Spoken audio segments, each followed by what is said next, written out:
Selamat sejahtera, para pelanggan saluran ketenangan Emas. Pernahkah Anda terpaksa memakai baju pengantin yang bukan milik Anda dan berkahwin dengan lelaki yang tidak pernah Anda temui? Lebih malang lagi, Anda terpaksa menggantikan tempat adik kandung Anda yang lari pada malam sebelum majelis nikah hanya karena pengantin lelaki seorang buruh binaan yang miskin.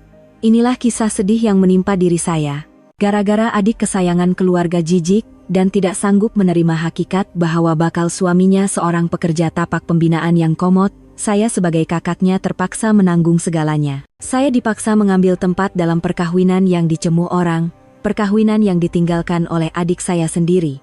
Namun, perkara yang paling mengejutkan dan tidak masuk akal bukanlah perkawinan paksa itu. Ianya berlaku pada keesokan paginya, di dalam sebuah bilik sewa di flat usang yang berbau hapak. Ketika saya menggigil ketakutan sambil menghulurkan tangan kepada suami saya untuk meminta uang belanja dapur sebanyak 1.500, suami saya, lelaki yang bergelar buruh binaan itu, tanpa berkata apa-apa, mengeluarkan telepon pintarnya dan terus memindahkan uang ke dalam akaun bank saya. Jumlahnya sungguh luar biasa, satu angka yang tidak pernah saya impikan seumur hidup saya. 5 juta ringgit. Message notifikasi kemasukan uang yang muncul di telepon bimbit saya ibarat bunyi petir yang membelah gegendang telinga. Saya kaku di situ, tidak mampu bergerak. Hari itu, sepatutnya menjadi hari pernikahan adik saya, Sofia. Sofia, dengan kulitnya yang putih mulus dan wajahnya yang jelita, membesar seperti seorang puteri dan sentiasa menjadi anak emas-emak sejak kecil. Sebaliknya, saya, kakaknya, walaupun tidaklah hodoh, wajah saya dibayangi oleh kemiskinan, kesusahan, dan kerja keras bertahun-tahun yang membuatkan saya kelihatan jauh lebih tua daripada usia sebenar saya, 24 tahun. Entah mengapa, Emak tidak pernah melayan saya dengan mesra sejak saya kecil. Di mata Emak, hanya Sofia sahaja anaknya. Saya pula ibarat mesin ATM dan orang gaji tidak berbayar, yang wujud hanya untuk memenuhi kehendak dan sifat bongkak Emak dan Sofia. Namun, saya tidak pernah berdendam.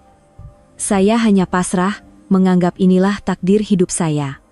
Tahun ini, sebaik sahaja Sofia genap berusia 20 tahun, Emak telah pergi berjumpa dengan seorang bomoh terkenal di kampung. Menurut bomoh itu, Sofia mesti berkahwin dalam tahun ini juga agar rezeki keluarga melimpah ruah dan nasib kami berubah. Karena kata-kata bomoh itu, Emak menjadi tidak keruan dan mula sibuk mencari calon menantu. Namun, Sofia yang terlalu memilih sentiasa menolak setiap lelaki yang datang. Ada sahaja yang tidak kena, terlalu rendah, kulit gelap, tidak mempunyai kereta import, dan pelbagai alasan lain.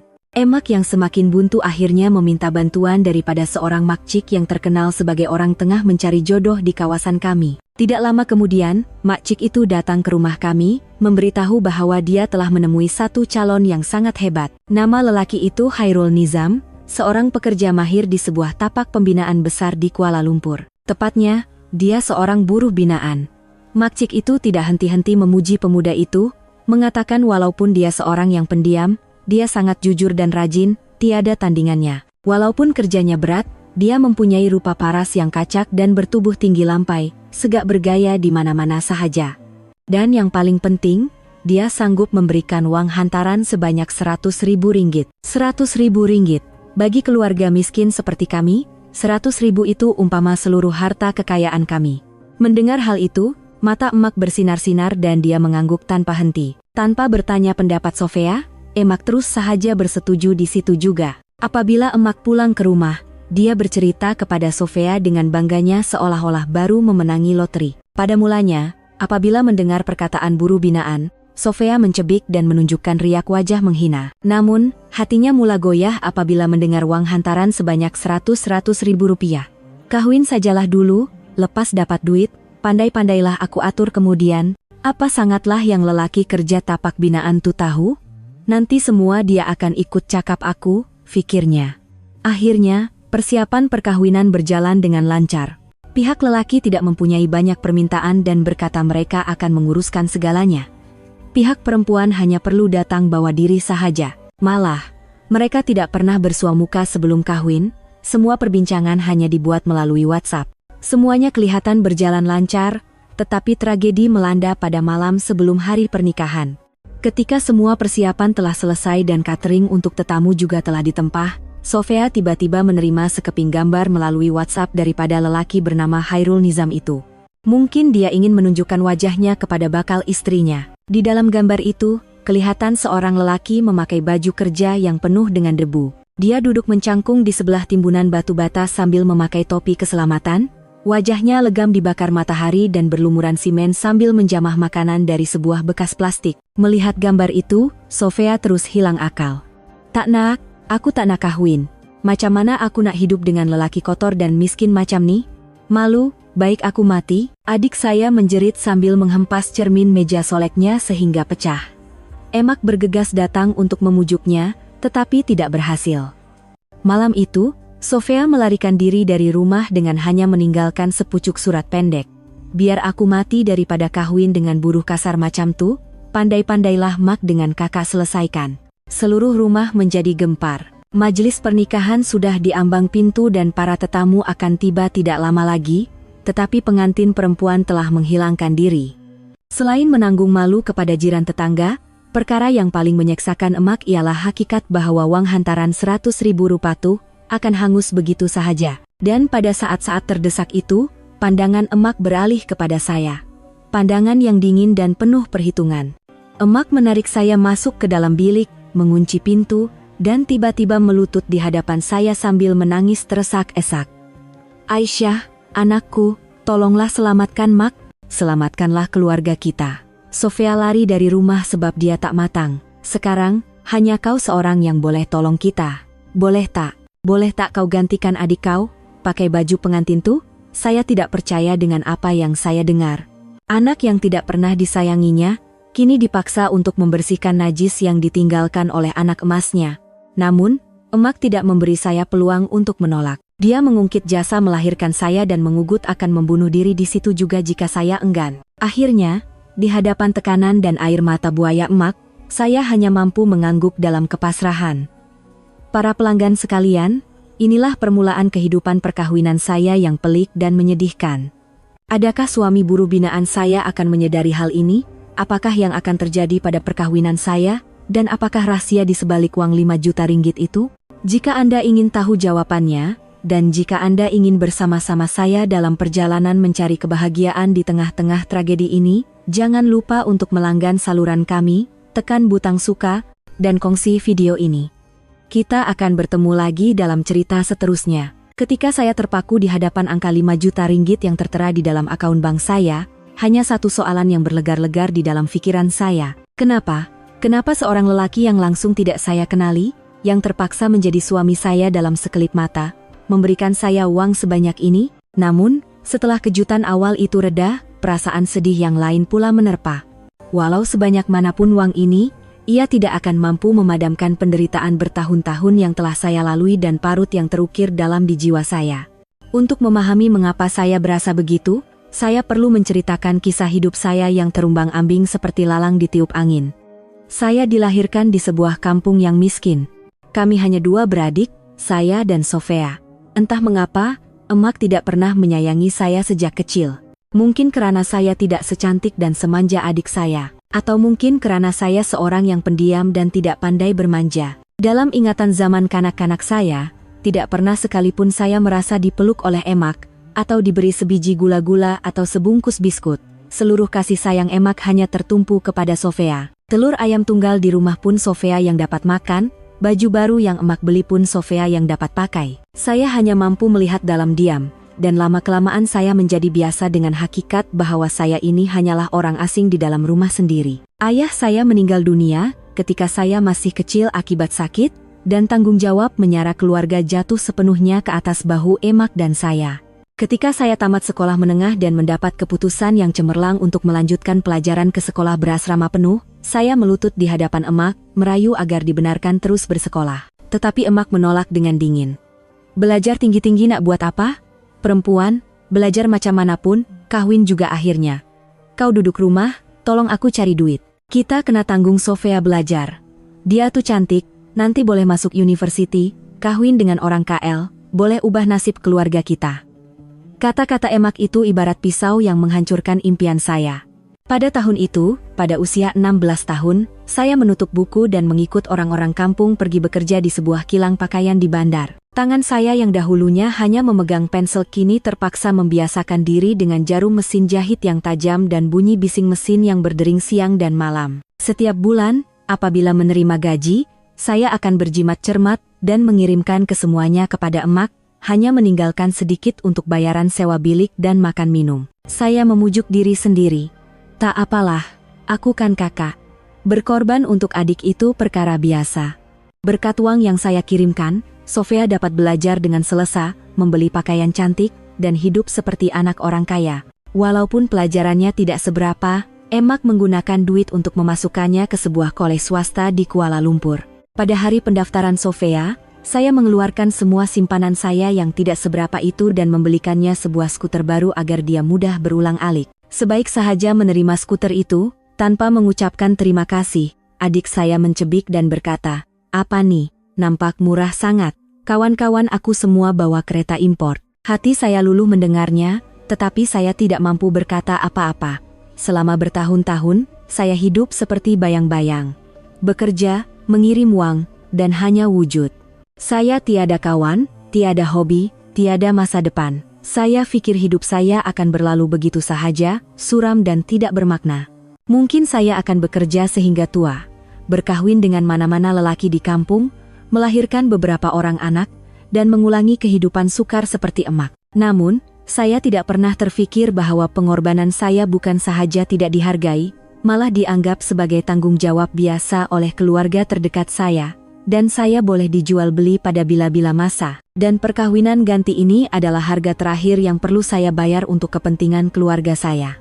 Mereka telah merampas impian saya, masa muda saya, dan kini, mereka menolak sisa hidup saya ke dalam perkawinan yang tidak saya ingini. Saya pikir itulah kemuncak tragedi, tetapi mungkin saya silap. Di sebalik pintu bilik sewa yang usang ini, satu babak baru dalam hidup saya, sebuah kisah yang penuh liku dan tidak terduga, baru sahaja akan bermula. Untuk memahami bagaimana takdir mempertemukan saya dengan suami buruh binaan ini, saya perlu menceritakan dengan lebih panjang tentang jodoh yang tidak masuk akal ini. Semuanya bermula pada suatu petang, 3 bulan yang lalu. Pada hari itu, selepas penat bekerja di kilang, saya pulang ke rumah dan mendapati emak sedang berbual dengan seorang makcik yang tidak saya kenali. Dia ialah Makcik Kiah, orang tengah mencari jodoh yang terkenal di kampung kami. Dia dikenali karena kebolehannya mencarikan jodoh dengan cepat untuk anak-anak dara yang sudah berumur. Sebaik sahaja melihat saya, Makcik Kiah meneliti saya dari hujung rambut ke hujung kaki, kemudian menggelengkan kepala sambil berdecit. Kemudian dia berkata kepada emak, "Ini yang sulung ke? Rupa ada, tapi nampak sangat banyak menanggung susah. Muka macam ni selalunya nasib tak baik." Selepas itu, matanya bersinar-sinar apabila melihat Sofia yang sedang leka bermain telepon pintar di sudut rumah. "Aduh, ini yang bongsu ya. Cantiknya macam bidadari. Anak macam ni kena kawin dengan orang yang betul-betul hebat." Mendengar pujian itu, emak tersenyum lebar sehingga ke telinga. Emak mula mengadu kepada Makcik Kiah tentang pertemuannya dengan Bomoh dan mengapa Sofia perlu berkahwin tahun ini juga. Tapi budak ni memilih sangat. Sesiapapun yang datang, semua dia tak berkenan. Pening kepala saya dibuatnya. Mendengar itu, Makcik Kiah menepuk pahanya dan berkata dengan yakin, "Aduh, apa yang nak dirisaukan? Serahkan pada saya." Kebetulan ada satu calon yang sesuai sangat dengan Sofia. Namanya Hairul Nizam, pemuda yang kerja di KL. Kerjanya stabil, jujur, rajin, memang terbaik. Yang paling penting, keluarga dia sekarang tengah terdesak mencari menantu. Tak ada syarat apa-apa, asalkan baik budi pekerti sudah cukup. Mendengar perkataan Kuala Lumpur, telinga Sofia terus menjadi tajam. "Kerja apa di KL?" tanya Sofia. Makcik Kiah tersenyum penuh makna dan berkata, "Oh, dia kerja dalam bidang pembinaan. Kerja memang penat sikit, tapi pendapatannya lumayan." Pemuda tu kata, "Dia tak nak istri dia hidup susah, sebab tu dia sanggup bagi uang hantaran yang banyak." "Banyak tu berapa?" tanya emak, tidak dapat menyembunyikan rasa ingin tahunya. Makcik Kiah menunjukkan 1 jari. 100.000 ringgit, tunai, tak kurang 1 sen pun. Bukan itu sahaja, semua kos majelis kawin pihak lelaki yang akan tanggung. Rm 100.000. Jumlah itu ibarat bom yang jatuh di rumah usang kami. Emak dan Sofia terkejut sehingga mata mereka terbeliak. Di kampung miskin ini, uang hantaran beberapa puluh ribu pun sudah dikira besar, apatah lagi 100.000 ringgit. Keraguan Sofia terhadap pekerjaan yang tidak jelas dalam bidang pembinaan itu serta-merta lenyap ditelan ketamakan. Adik saya dan emak mula melukis masa depan yang indah. Mereka beranggapan mungkin lelaki itu seorang kontraktor kaya, tetapi sudah berumur atau mempunyai kekurangan lain, sebab itulah dia sanggup membayar uang yang banyak untuk mencari istri. Mereka pikir, jika mendapat wanita secantik Sofia sebagai istri, lelaki itu pasti akan menatangnya bagai minyak yang penuh. Semua keputusan dibuat dengan pantas di belakang saya. Saya hanya mengetahui berita perkawinan Sofia selepas dipanggil pulang ke kampung oleh emak dan diarah untuk membantu persiapan perkawinan. Apabila saya bertanya siapa pengantin lelakinya, emak menepis dengan kasar. Kau tak perlu tahu, kerja kau cuma kemas rumah dan pastikan majelis adik kau berjalan lancar. Saya berasa bimbang lalu bertanya kepada Sofia sama ada dia pernah melihat wajah bakal suaminya. Adik saya mencebik sambil menjawab, buat apa nak tengok? Dia kata sibuk di tapak pembinaan. Kami berbual melalui WhatsApp saja, tapi dia baik sangat. Apa saja yang aku minta, dia terus bagi duit. Begitulah perkawinan yang dicemari oleh ketamakan dan angan-angan itu dipersiapkan. Mereka langsung tidak coba untuk menyiasat latar belakang atau pribadi lelaki bernama Khairul Nizam itu. Mereka hanya dibutakan oleh uang 100.000. Saya dapat merasakan ada sesuatu yang tidak kena. Jodoh yang datang terlalu mudah ini pasti ada udang di sebalik batu.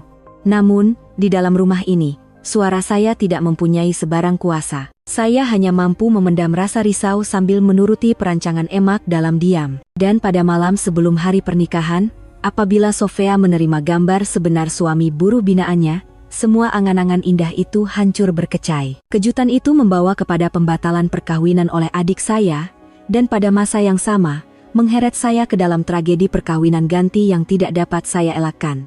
Saya terfikir, mungkin lelaki di dalam gambar itu, Ensik Khairul Nizam, juga merupakan mangsa dalam perancangan ini. Namun, saya tidak pernah menyangka bahwa di sebalik penampilannya yang letih dan comot itu, tersembunyi satu rahasia yang sangat besar. Dan saya, pengantin gantinya, hanyalah salah satu buah catur dalam perancangan agungnya. Malam sebelum hari pernikahan, saya tidak akan lupakan hari itu seumur hidup saya. Seluruh rumah dipenuhi dengan gelak tawa palsu dan suasana yang riuh rendah. Emak berjalan ke seluruh kampung, berlagak tentang menantu dari KL dan uang hantaran 100.000. Sofia pula sedang bergaya di hadapan cermin dengan baju pengantin mahal yang saya sewa, sambil menyanyi kecil. Hanya saya seorang yang tidak dapat menyembunyikan rasa resah. Saya memandang adik saya. Dia kelihatan sungguh cantik dalam persalinan putih itu, tetapi tiada langsung riak bahagia seorang bakal pengantin di wajahnya. Yang ada hanyalah perhitungan dan harapan untuk kehidupan mewah yang bakal dijelanginya. Tiba-tiba, telepon pintar Sofia berbunyi menandakan ada message WhatsApp masuk. Adik saya melihat teleponnya, dan serta-merta wajahnya yang ceria tadi berubah menjadi pucat lesi. Dia merenung skrin telepon dengan bibir yang terketar-ketar, kemudian menjerit. Jeritan yang penuh dengan rasa jijik dan kemarahan. Apa benda nih? Adik saya menghempas teleponnya ke atas meja solek, menyebabkan beberapa botol minyak wangi jatuh dan pecah di lantai. Emak dan saya terkejut dan segera berlari ke arahnya. Kenapa nih? Apa yang dah jadi? Tanya emak dengan cemas. Sofia tidak menjawab, sebaliknya menuding ke arah telepon dengan tangan yang menggigil. Saya mengambil telepon itu. Di skrin, tertera sekeping gambar yang dihantar oleh seseorang bernama Khairul Nizam. Di dalam gambar itu, seorang lelaki sedang duduk mencangkung di atas timbunan batu bata di sebuah tapak pembinaan. Dia memakai baju kerja yang lusuh dan kotor, dan seluruh badannya dipenuhi debu simen. Di bawah topi keselamatan yang usang, wajahnya kelihatan legam dibakar matahari dan berpeluh. Di tangannya, terdapat sebuah bekas plastik, mungkin makan tengah harinya yang serba sederhana.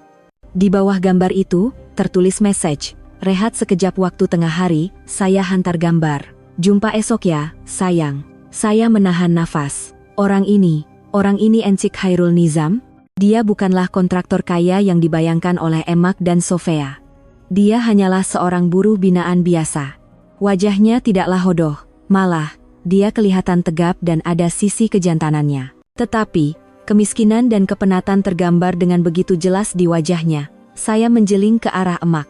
Wajah emak juga sudah pucat seperti mayat. Emak berkata dengan gagap, mungkin ada salah faham, mungkin dia bergurau. Pada pandangan mak, ini nampak macam gurauan. Sofia menjerit sambil menangis. Kena tipu, kita semua kena tipu, berani dia tipu aku, buruh miskin tak sedar diri. Aku tak nak kahwin. Biar aku mati daripada kahwin dengan lelaki macam ni. Malunya aku nanti. Macam mana aku nak tunjuk muka depan kawan-kawan aku? Adik saya meraung sambil memecahkan barang-barang dan mencampakkan pakaian serta alat soleknya. Emak segera memeluk dan memujuknya. Sabar, nak. Nanti mak telepon mak Ciki ya, biar mak tanya betul-betul. Tetapi Sofia seolah-olah tidak mendengar apa-apa. Dia menolak emak dan merenung saya dengan mata yang merah. Seolah-olah semua ini salah saya. Pandangannya penuh dengan kebencian dan cemburu. Semua ini salah kakak. Nasib malang kakak tuh dah berjangkit pada aku. Sepatutnya orang yang kahwin dengan buruh macam tuh ialah kakak, bukan aku. Adik saya menjerit tepat di hadapan muka saya. Saya kaku di situ, tidak tahu hendak berbuat apa. Kata-katanya ibarat pisau yang menikam jantung saya. Saya telah mengorbankan segalanya untuknya. Tetapi sekarang, dia menyumpah serana saya. Malam itu, tiada siapapun di rumah kami yang dapat tidur. Emak coba menghubungi Mak Cikya sepanjang malam, tetapi tidak berhasil. Sofia berkurung di dalam bilik, menangis dan memecahkan barang-barang sepanjang malam. Dan saya, dengan hati yang kosong, duduk sendirian di sudut dapur. Saya kasihan dengan nasib diri, tetapi pada masa yang sama, ada sedikit rasa puas hati. Mungkin ini balasan untuk ketamakan dan angan-angan kosong emak dan adik saya. Namun, saya tidak pernah menyangka bahwa tragedi mereka akan menimpa saya sekali lagi. Keesokan paginya, beberapa jam sebelum pihak lelaki datang untuk menjemput pengantin perempuan, emak memecahkan pintu bilik Sofia dan mendapati adik saya telah menghilangkan diri. Di atas meja, hanya ada sepucuk nota pendek yang ditulis dengan marah. Saya pergi. Biar saya mati kelaparan di jalanan daripada kahwin dengan buruh kasar. Jangan cari saya lagi. Perkahwinan tuh, pandai-pandailah mak dengan kakak selesaikan.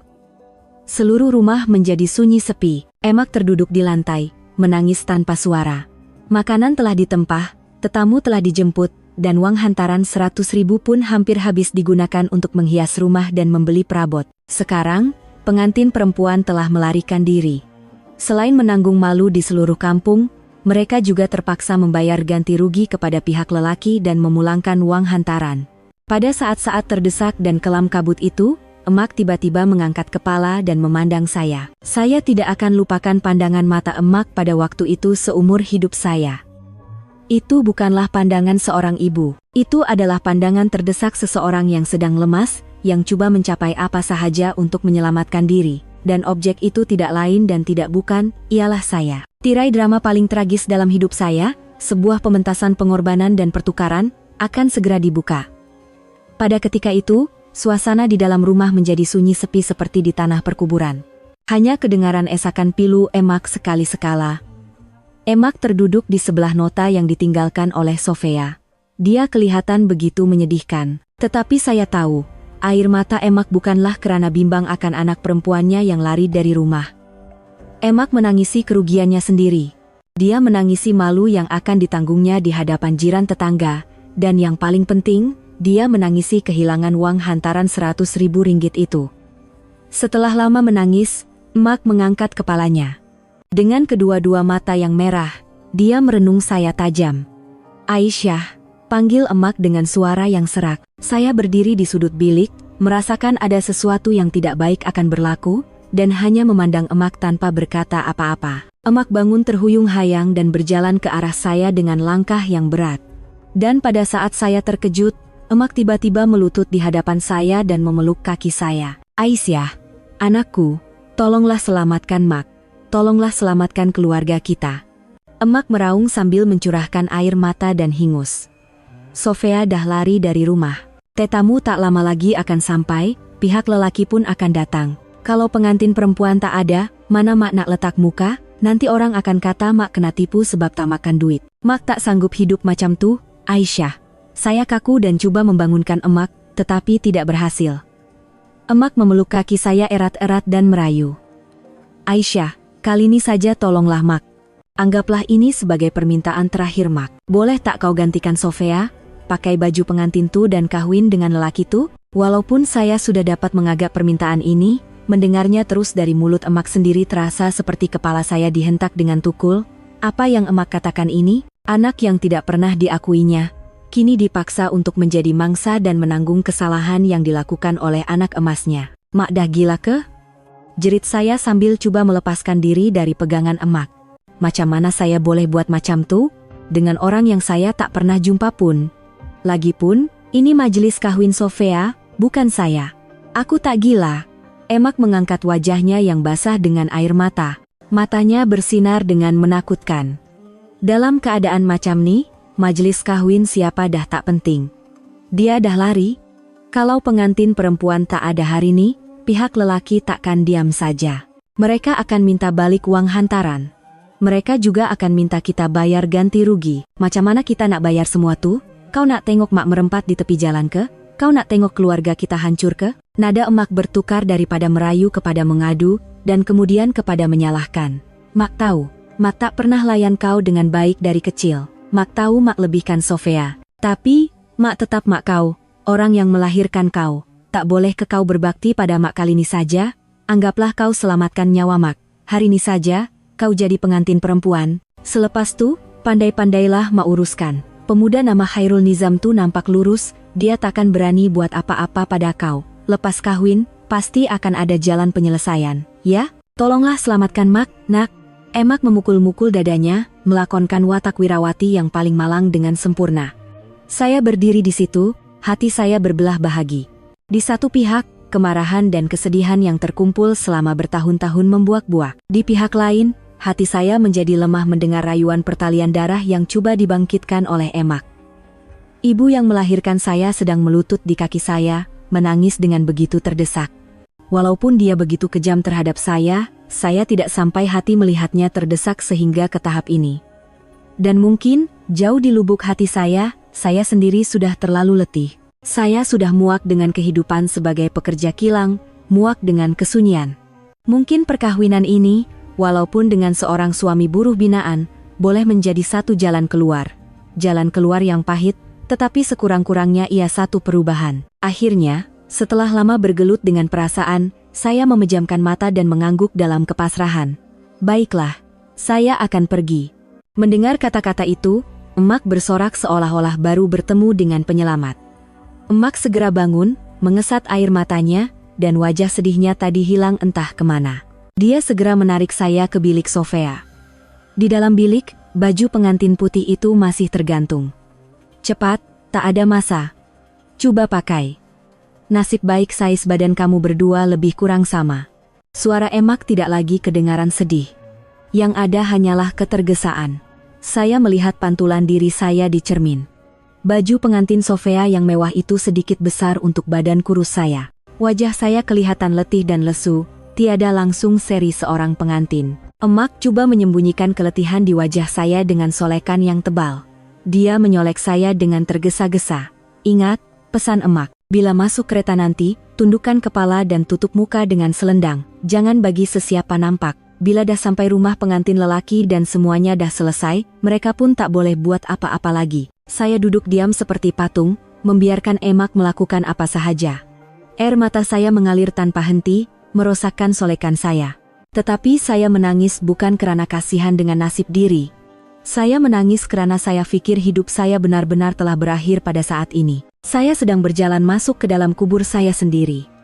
Kubur yang dihiasi dengan baju pengantin berat yang dibasahi air mata.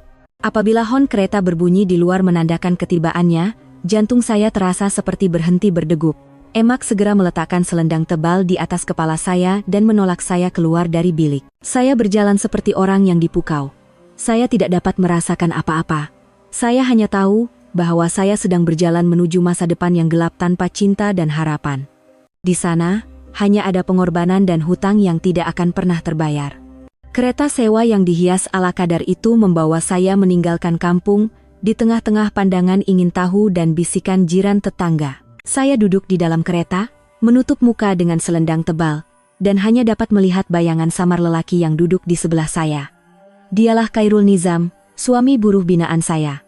Dia memakai sut hitam yang kelihatan tidak padan dengan badannya, dan nampak kekok. Sepanjang perjalanan ke rumah pengantin lelaki, dia tidak bercakap sepatah pun dengan saya, dan tidak coba untuk menyelak selendang saya. Dia hanya memandang keluar tingkap, dan wajahnya yang bersegi, disinari cahaya senja. kelihatan seperti sedang tenggelam dalam pikiran yang mendalam. Keheningannya membuatkan saya berasa cemas, tetapi pada masa yang sama, saya berasa sedikit lega.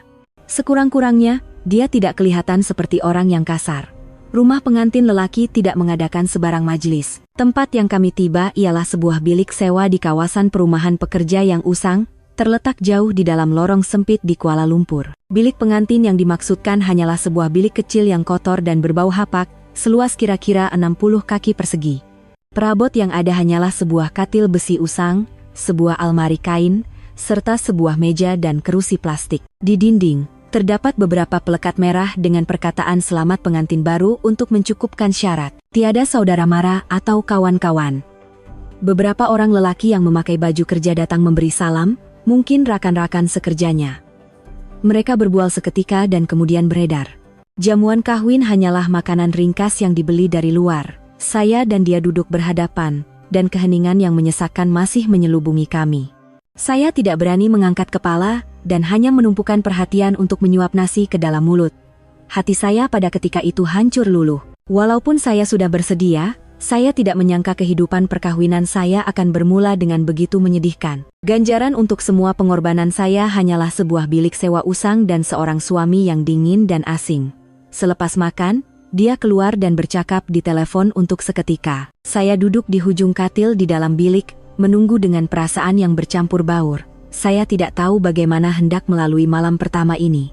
Saya takut dia akan menuntut haknya sebagai suami dan memaksa saya.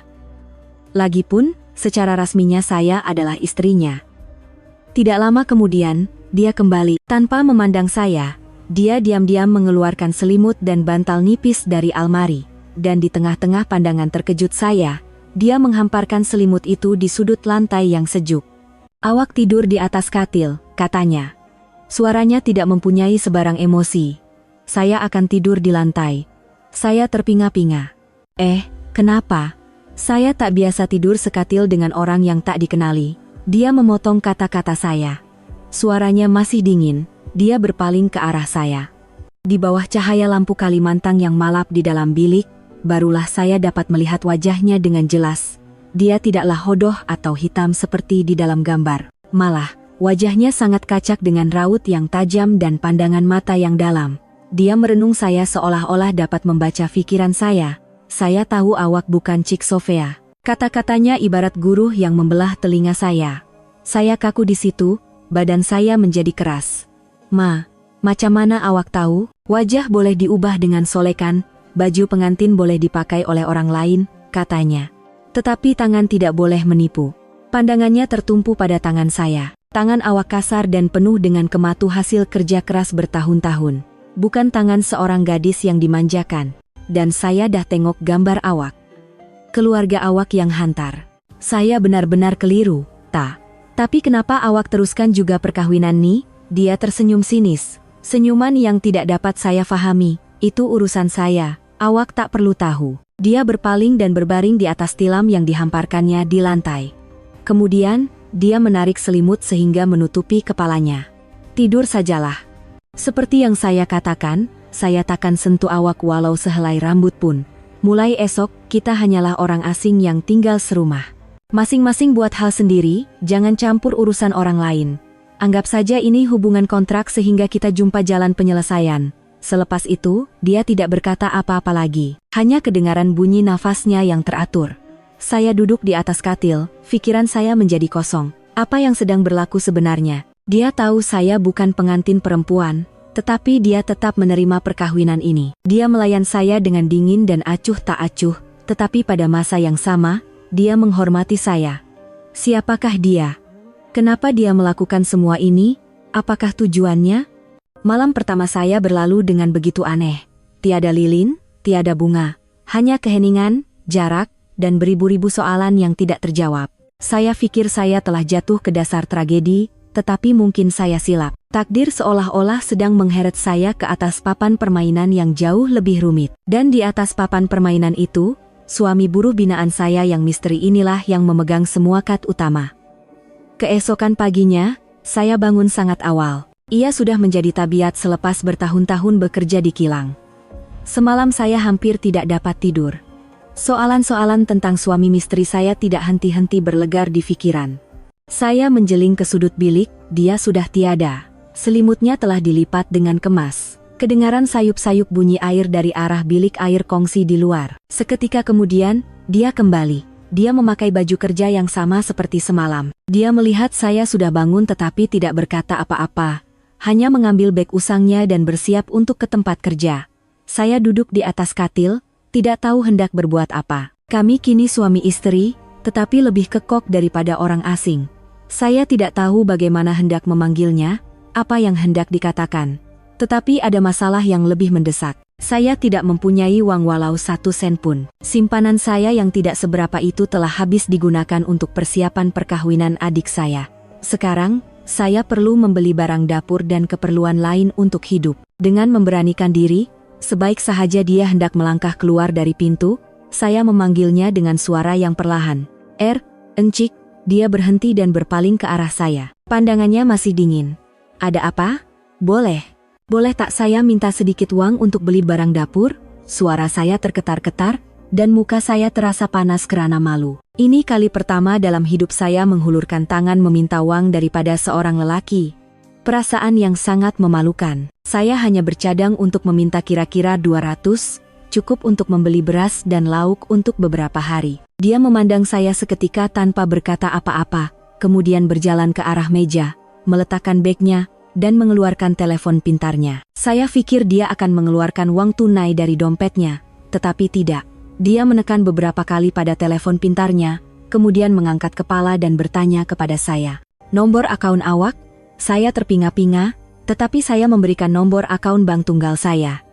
Nomor akaun yang bakinya tidak pernah melebihi 5.000 ringgit. Dia mengangguk, menekan teleponnya beberapa kali lagi, dan kemudian memasukkan teleponnya ke dalam poket. Saya dah pindahkan sedikit simpanan saya. Gunalah untuk perbelanjaan harian, beli apa yang perlu. Kalau tak cukup, beritahu. Selepas berkata begitu, dia mengambil bagnya dan terus keluar. Saya ditinggalkan seorang diri, terpinga-pinga. Pindahan uang? Seorang buruh binaan membuat pindahan uang secara dalam talian, dan sedikit simpanan? Berapa banyak yang dia pindahkan? Paling-paling pun beberapa ratus ringgit, pikir saya. Tiba-tiba, telepon lama saya berbunyi menandakan ada message masuk. Saya membuka message itu. Ia adalah message daripada bank. Sebaik sahaja membaca message itu, jantung saya mula berdegup kencang. Pelanggan yang dihormati, Rp5.000 telah dikreditkan ke dalam akaun Anda. Saya menggosok mata dan membaca angka itu lebih daripada 10 kali. 5 juta ringgit. Tidak mungkin. Pasti ada kesilapan. Mana mungkin saya menerima uang sebanyak ini?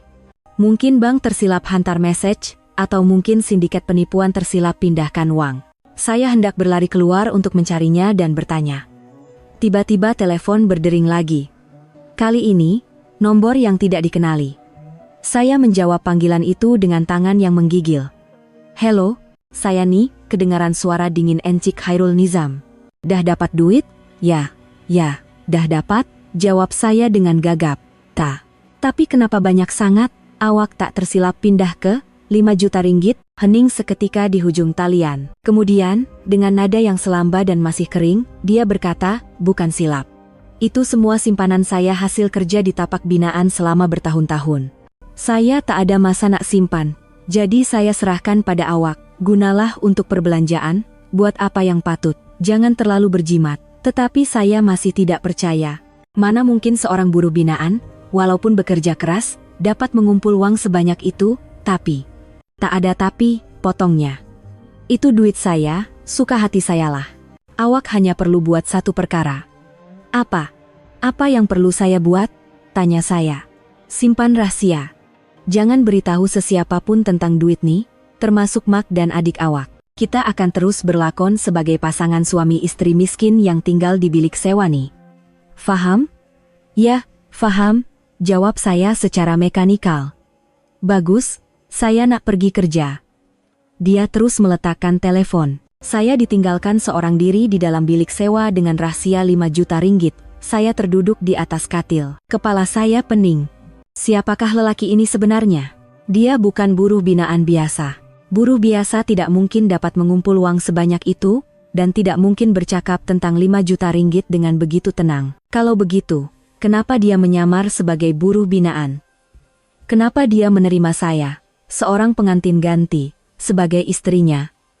Dan kenapa dia mempercayai saya dan menyerahkan uang yang begitu banyak? Perkawinan saya, tragedi saya, kini telah diselubungi oleh kabus misteri yang tebal. Saya dapat merasakan bahwa mulai saat ini, hidup saya tidak akan kembali seperti dahulu. Selepas menerima uang 5 juta ringgit yang mengejutkan itu, kehidupan saya mula mengalami perubahan yang senyap tetapi besar. Seperti yang dipesan oleh Encik Hairul, saya menyimpan rahasia tentang uang itu dengan rapi. Setiap kali emak atau adik menelepon, saya hanya memberitahu bahwa saya hidup sederhana, dan suami saya, walaupun miskin, seorang yang baik dan rajin. Mendengar itu, emak akan berdecit dan berkata, "Nak, buat macam mana, dah nasib kau macam tu, sabar sajalah." Manakala Sofia pula akan mentertawakan saya, "Memang padanlah kau berdua." Saya tidak lagi berasa sakit hati mendengar kata-kata mereka, saya hanya berasa kasihan dengan pemikiran sempit mereka. Kehidupan saya dan Encik Hairul di bilik sewa itu terus berjalan dengan aneh. Kami masih seperti orang asing yang tinggal serumah. Dia tidur di lantai, saya di atas katil. Setiap pagi, dia akan memakai baju kerja lusuhnya dan keluar bekerja pada waktu subuh, dan hanya pulang selepas senja. Dia seorang yang pendiam dan dingin, dan jarang sekali memulakan perbualan dengan saya. Namun, keprihatinannya ditunjukkan melalui tindakan-tindakan kecil yang tidak dijangka. Tindakan yang langsung tidak sepadan dengan imej seorang buruh binaan. Pertama, dia mengubah bilik sewa yang berbau hapak dan usang itu menjadi ruang yang selesa untuk didiami. Pada suatu petang, dia pulang bukan dengan tangan kosong, tetapi dengan pelbagai alatan pertukangan dan bahan binaan. Saya terpinga-pinga tidak tahu apa yang hendak dilakukannya. Selama beberapa hari berikutnya, setiap kali pulang dari kerja, dia akan senyap-senyap membaiki bilik itu sehingga lewat malam. Bahagian dinding yang catnya terkupas ditampalnya sendiri dan dicat dengan cat putih yang cerah. Pendawaian elektrik yang lama digantinya dengan yang baru, dan lampu Kalimantan yang malap digantinya dengan lampu LED jimat tenaga. Malah, dia membuat sendiri sebuah rak buku kecil di sudut bilik dan memasang ampaian pintar di beranda. Semua kerjanya kelihatan sangat profesional dan mahir, bukan seperti kerja seorang buruh yang hanya tahu membancuh simen dan mengangkat batu bata. Bilik sewa kami dalam sekelip mata berubah menjadi sebuah ruang yang bersih, cerah, dan selesa. Begitu juga dengan barang-barang yang dibelikannya untuk saya. Dia tidak pernah membelikan barang yang mahal dan mewah, tetapi barang-barang kecil yang dibawanya pulang penuh dengan keprihatinan yang mendalam. Pada suatu hari, dia melihat tangan saya menjadi merah, dan melecet kerana mencuci pakaian dengan tangan. Keesokan petangnya, dia pulang membawa sarung tangan getah berkualiti tinggi dan krim tangan yang melindungi kulit. Pada hari yang lain, apabila saya kerap batuk kerana perubahan cuaca, tiba-tiba di dalam bilik telah ada sebuah pelembab udara aromaterapi kecil bersama minyak pati seperti kayu putih dan serai wangi. Yang paling istimewa ialah pada suatu petang, apabila dia membawa pulang sebuah komputer riba terpakai. Saya terkejut memandangnya. Dia meletakkan komputer riba itu di atas meja dan berkata dengan selamba, "Nampak macam awak bosan. Gunalah ni untuk layari internet, tengok film, baca berita. Semua yang perlu dah saya pasang, awak tinggal guna saja." Saya membuka komputer riba itu dengan tangan yang terketar-ketar. Walaupun terpakai, ia masih dalam keadaan baik, dan segalanya telah dipasang dengan sempurna, dari perisian antivirus hinggalah ke laman web untuk menonton film atau mendengar musik. Ini kali pertama saya menyentuh komputer selepas hampir 10 tahun berhenti sekolah. Perasaan aneh dan terharu menyelubungi saya. Saya belajar semula cara menggunakannya dengan perlahan-lahan, dan pengetahuan yang pernah saya pelajari dahulu mula kembali. Saya mula membaca berita dan mengikuti perkembangan dunia.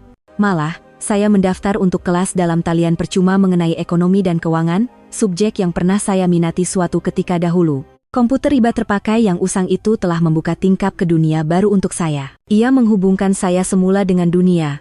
Dan yang paling penting, ia membantu saya menemui semula sebahagian daripada diri saya yang telah hilang. Encik Hairul masih dingin, tetapi keprihatinannya tidak pernah dingin.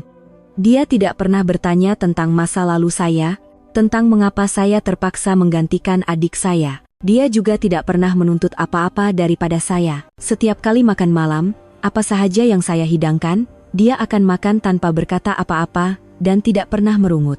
Malah, setiap kali selepas makan, dialah yang akan bangun dahulu untuk membasuh pinggan, katanya, "Awak dah masak, biarlah saya yang basuh pinggan, kita kan tinggal bersama, kenalah berkongsi." Perkataan berkongsi itu keluar dari mulutnya dengan begitu semula jadi. Pemikirannya sangat berbeza dengan lelaki-lelaki di kampung saya yang menganggap kerja rumah adalah tugas perempuan. Jurang antara penampilan luarannya dan kepribadiannya yang sebenar membuatkan saya semakin tertanya-tanya dan keliru.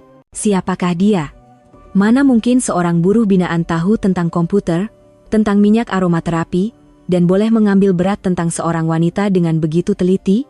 Mana mungkin seorang buruh binaan mempunyai pemikiran yang begitu modern dan terbuka tentang pembahagian kerja rumah? Hari demi hari, gambaran tentangnya di dalam pikiran saya dipenuhi dengan garisan-garisan baru yang misteri dan bercanggah. Saya mula merasakan bahwa kehidupan bersama lelaki ini, walaupun dipenuhi keheningan, sangat tenang dan selamat. Perasaan yang tidak pernah saya rasakan sebelum ini. Walaupun di rumah keluarga saya sendiri. Saya tidak tahu kemana arah tuju hubungan aneh ini, tetapi saya tidak lagi takut atau benci kepadanya. Sebaliknya, rasa ingin tahu dan satu perasaan baik yang perlahan-lahan mula berputik. Dan saya tahu, rahasia yang disimpannya pasti akan terbongkar suatu hari nanti. Cuma, saya tidak pernah menyangka bahwa orang yang akan membongkarkan rahasia itu ialah adik kandung saya sendiri, orang yang saya sayangi tetapi juga benci. Ketika saya mula membiasakan diri dengan kehidupan baru yang tenang tetapi misteri ini, adik saya Sofia, selepas melarikan diri dan menghabiskan semua uangnya, akhirnya pulang ke kampung. Adik saya pulang dalam keadaan yang selekeh, penampilan angkuh dan mewahnya dahulu telah hilang. Emak, melihat anak emasnya pulang, berasa gembira dan mula melayaninya dengan penuh manja seperti biasa. Namun, kehidupan di kampung yang serba kekurangan tidak dapat memenuhi gaya hidup boros Sofia. Adik saya mula bertanya kepada Emak tentang kabar saya. "Mak, Kak Aisyah macam mana sekarang? Susah sangat kehidup dengan suami buruh dia tuh?" Suara adik saya dipenuhi rasa ingin tahu dan sedikit nada mengejek. Emak mengeluh dan berkata, "Susahlah tuh. Kalau telepon, dia kata oke saja, tapi mesti dia tengah tahan sabar. Nak buat macam mana, dah nasib dia." Mendengar kata-kata emak, Sofia menjadi semakin berlagak, pikiran bahwa saya hidup lebih sengsara daripadanya memberikannya sedikit kelegaan. Tetapi kelegaan itu tidak bertahan lama. Sofia mula kesempitan uang dan, seperti biasa, mula merengek meminta uang daripada emak untuk membeli belah dan berfoya-foya dengan kawan-kawannya. Tetapi dari mana emak mahu mendapatkan uang? Emak mengeluh dan berkata, "Kalaulah kau kahwin dengan Hairul Nizam dulu, kan senang. Sekurang-kurangnya kita dapat uang hantaran 100.000 ringgit tuh." Kata-kata emak itu menyalakan api rasa ingin tahu dan ketamakan Sofia. Adik saya mula berpikir, mungkin buruh tuh tak semiskin yang aku sangka? Mungkin kakak sedang hidup senang-lenang seorang diri tanpa pengetahuan aku? Dengan pikiran itu, Sofia mengambil keputusan untuk datang ke Kuala Lumpur untuk melihat keadaan saya sendiri. Dia tidak memberitahu saya terlebih dahulu. Dia mahu datang secara mengejut dan melihat dengan mata kepalanya sendiri betapa sengsaranya hidup saya. Pagi itu, adik saya menaiki bas awal pagi dan datang ke alamat bilik sewa yang diberikan oleh emak. Berdiri di hadapan bangunan flat yang usang dan berbau hapak itu, dan melihat bilik saya yang comot, adik saya tertawa kecil. Memang betul pun hidup dalam lubang tikus. Buat penat aku risau, pikirnya dalam hati. Adik saya tidak mengetuk pintu, sebaliknya menunggu di luar untuk seketika. Dia pikir mungkin ada sesuatu yang menarik untuk dilihat. Tiba-tiba, saya keluar dari rumah dengan membawa bakul untuk ke pasar. Saya hanya memakai pakaian rumah biasa, tidak ubah seperti suri rumah lain di kawasan itu. Sofia yakin tekaannya betul. Dia bercadang untuk mendekati saya, mentertawakan saya, dan kemudian pulang. Tetapi apabila saya membuka pintu dan ternampak adik saya terkejut. Sejak dia lari dari rumah, kami tidak pernah berhubung. Saya membawa adik saya masuk ke dalam bilik dan bertanya di mana dia selama ini. Sofia tiba-tiba menangis dan meminta maaf kepada saya. Katanya, dia tidak matang, dia masih muda dan mempunyai masa depan yang cerah, dan dia tidak sanggup menghabiskan hidupnya di sisi seorang buruh binaan, jadi dia terpaksa menyerahkan beban itu kepada saya. Saya tidak lagi menyimpan dendam terhadap adik saya. Saya menganggap semua ini adalah takdir yang telah ditentukan untuk saya. Saya menyuruh adik saya berehat sebentar dan memberitahunya bahwa saya akan ke pasar untuk membeli barang untuk dimasak sebagai makan tengah hari. Tetapi, kesilapan saya ialah meninggalkan telepon pintar saya di rumah. Tiba-tiba, bunyi notifikasi WhatsApp kedengaran, dan ia adalah message pemberitahuan baki akaun dari bank. Ia adalah pemberitahuan keuntungan harian dari salah satu dana pelaburan yang saya laburkan. Sofia mengambil telepon saya, dan apabila melihat angka yang tertera di skrin, matanya terbeliak. Angka dengan beberapa sifar di belakangnya itu adalah jumlah yang tidak mungkin disalah lihat. Baki akaun. Lebih dari 5 juta ringgit. Sofia terkejut seolah-olah terkena renjatan elektrik. Macam mana boleh jadi macam ni? Kakak aku yang selekeh dan tinggal di bilik sewa usang nih, macam mana dia boleh ada duit sebanyak nih? Mesti ada yang tak kena. Atau suami buruh tuh. Mesti nih duit dia. Dia tak miskin seperti yang disangka. Dia seorang jutawan tersembunyi, dan kakak aku, Aisyah, telah merampas tuah tuh. Cemburu, marah, dan tamak membara dengan ganas, membakar sisa kewarasan Sofia. Adik saya tidak dapat berpikir lagi. Di dalam kepalanya hanya ada satu perkara, aku dah kena tipu. Aku dah koyakan tiket loteri kemenangan aku sendiri. Kakak aku yang selekeh dan hodoh tuh dah rampas suami kaya yang sepatutnya jadi milik aku. Adik saya duduk di situ sambil menggenggam kedua-dua tangannya dengan kuat, sehingga kukunya menekan isi dan berdarah. Melihat bayangan saya yang sedang berjalan ke arah pasar, mata adik saya merah menyala dengan kemarahan. Dia bukan lagi Sofia yang angkuh dan manja seperti dahulu. Dia adalah binatang buas yang cedera, yang mangsanya telah dirampas. Sesiapa sahaja yang merampas miliknya akan digigit. Adik saya segera mengeluarkan telepon pintarnya dan mendial nomor yang biasa dihubunginya. Mak, kita dah kena tipu, Kak Aisyah dah rampas suami saya. Mak kena tuntut keadilan untuk saya. Notifikasi takdir itu telah secara rasmi mendedahkan sebahagian rahasia, dan pada masa yang sama, ia adalah loceng yang menandakan kedatangan ribut baru. Kehidupan saya yang tenang bakal dilanda oleh perebutan yang tidak tahu malu dan tidak masuk akal. Menerima panggilan telepon Sofia yang penuh kemarahan itu, Mak menjadi tidak keruan. Rampas suami.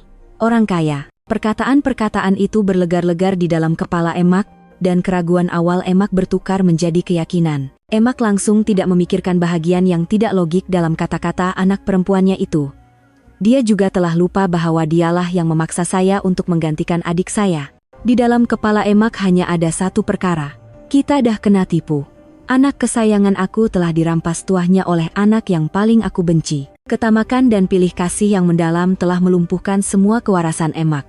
Emak tidak boleh berdiam diri lagi. Dia mesti ke Kuala Lumpur untuk menuntut hak Sofia. Keesokan paginya, sebuah drama yang dirancang dengan tergesa-gesa bermula.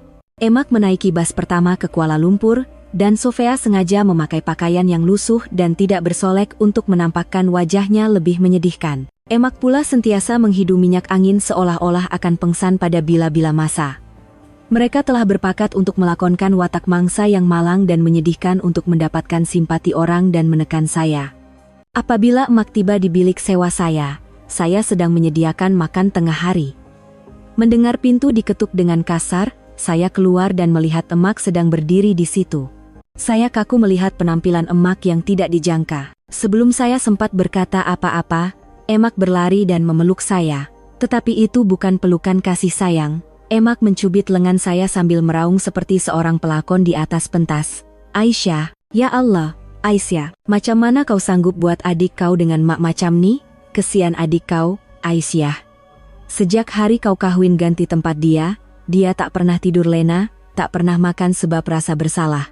Lepas lari dari rumah dan hidup susah, baru sekarang dia dapat balik. Emak menuding ke arah Sofia yang berdiri di belakangnya, menundukkan kepala dan menggoncangkan bahu, melakonkan watak gadis malang dengan sempurna. Saya terpaku di situ, tidak dapat memahami apa yang sedang berlaku. Mak, apa yang Mak cakap nih? Kalau Sofia dah balik, baguslah. Bagus? Apa yang bagusnya? Potong Emak dengan suara yang tajam. Kalau dia dah balik, kau kenalah pulangkan suami tu pada dia. Perkahwinan ni asalnya milik Sofia, dan Encik Hairul Nizam tu suami Sofia, hanya kerana adik kau lari dari rumah sehari, berani kau rampas kebahagiaan dia, kau ni manusia ke? Saya kaku di situ. Pulangkan suami. Rampas kebahagiaan. Perkataan-perkataan yang keluar dari mulut Emak itu kedengaran begitu tidak tahu malu dan tidak masuk akal. Emak sedang memutar-belitkan fakta, menjadikan saya, mangsa, sebagai pelaku dan pengkhianat. Mak, apa yang Mak cakap nih? Kata saya dengan suara yang perlahan. Kesabaran saya mula menipis. Mak yang paksa saya kawin dengan Encik Hairul Nizam, gantikan tempat Sofia. Tapi sekarang Mak kata saya rampas suami dia, bila masa aku paksa? Emak menafikannya dengan mata yang terbeliak. Semua ini salah kau. Kau tahu keluarga tuh kaya. Kau guna ilmu apa entah untuk goda lelaki tuh dan rampas harta dia, kan? Kalau tidak, mana mungkin pengantin lelaki yang hebat macam tuh nak kawin dengan perempuan selekeh dan hodoh macam kau. Barulah Sofia mengangkat kepalanya. Matanya merah, tetapi bukan karena sedih, tetapi karena marah. Adik saya mendekati saya dan menuding jari sambil menuduh. Kakak, tak payahlah berlakon lagi. Saya tahu semuanya. Encik Khairul Nizam tuh bukan buruh binaan kan? Dia jutawan, kan? Kakak dah tipu semua keluarga kita dan hidup senang-lenang atas penderitaan saya. Kakak tak rasa ke kakak nih jahat sangat? Oh, jadi sebab tuh. Mereka telah mengetahui tentang uang itu. Saya berasa jijik melihat lakonan amatur mereka. Hati saya tidak lagi sakit. Yang ada hanyalah rasa hina. Berhentilah berlakon, kamu berdua, kata saya dengan suara yang sedingin ais. Apa tujuan kamu sebenarnya? Cakap terus terang, jangan berbelit-belit. Menyadari bahwa saya tidak lagi mudah ditipu, Emak pun berhenti menangis. Emak berpeluk tubuh dan kembali dengan wajah angkuhnya yang biasa. Baiklah, kalau kau udah cakap macam tuh, aku pun akan berterus terang, kata Emak. Khairul Nizam tuh suami Sofia, kau cuma pengganti. Sekarang Sofia dah balik, kau kenalah pandai-pandai pulangkan suami dia. Cepat tanda tangan surat cerai dan kemas barang kau, berambus dari sini. Keluarga aku takkan terima perempuan perampas suami adik sendiri macam kau. Saya tidak percaya dengan apa yang saya dengar. Sikap tidak tahu malu mereka telah melampaui batas moral manusia. Mereka bukan sahaja mahukan uang, tetapi juga orangnya.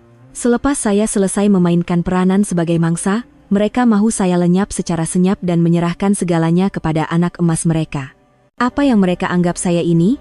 Barang yang boleh dibuang pada bila-bila masa selepas tamat tarikh luput? Kemarahan membuak-buak, membakar sisa kesabaran terakhir saya. Kini, tiba masanya untuk menunjukkan kepada mereka. Cacing pun akan menggeliat jika dipijak. Kata-kata tidak tahu malu Emak menjadi pencetus pertengkaran hebat di dalam bilik sewa yang sempit itu. Sofia, dengan sokongan Emak di belakangnya, tidak lagi berlakon sebagai mangsa. Adik saya mendekati saya dan merenung saya dengan pandangan mencabar dan penuh kebencian yang biasa saya lihat sejak kecil. Dengar tak? Kata adik saya sambil mengangkat dagu. Encik Khairul Nizam tuh milik saya, bukan milik kakak.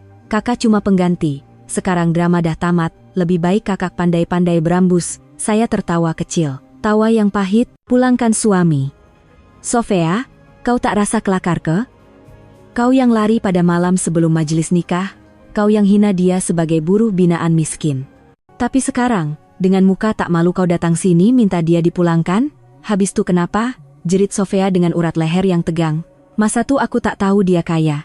Kalau aku tahu, buat apa aku lari? Kakak yang tipu aku. Kakak dah tipu semua keluarga kita.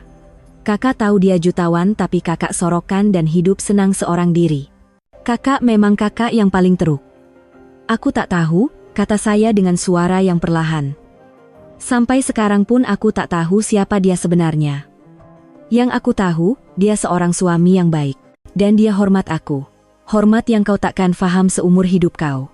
Hormat, sela Emak dengan nada mengejek. Lelaki kaya dan kacak macam tuna hormat perempuan selekeh dan hodoh macam kau? Jangan mimpilah.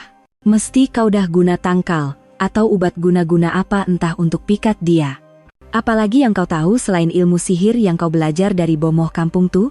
Hinaan dan tuduhan mereka ibarat air terjun kotor yang mencurah ke muka saya. Mereka bukan sahaja menyerang saya, tetapi juga menggunakan kepercayaan karut dan prasangka untuk menghina saya. Tetapi saya hari ini berbeza. Saya tidak lagi menangis atau berdiam diri. Saya merenung mata mereka dengan tajam, dengan pandangan yang dingin dan tegas. Dah habis cakap, saya membuka mulut. Suara saya tenang, tetapi mempunyai berat yang membuatkan mereka terdiam. Kalau dah habis, sekarang giliran saya. Saya berjalan ke almari kain usang dan mengeluarkan sebuah kotak besi kecil. Tempat saya menyimpan barang-barang paling berharga saya. Saya meletakkan kotak itu di atas meja dan membuka kuncinya.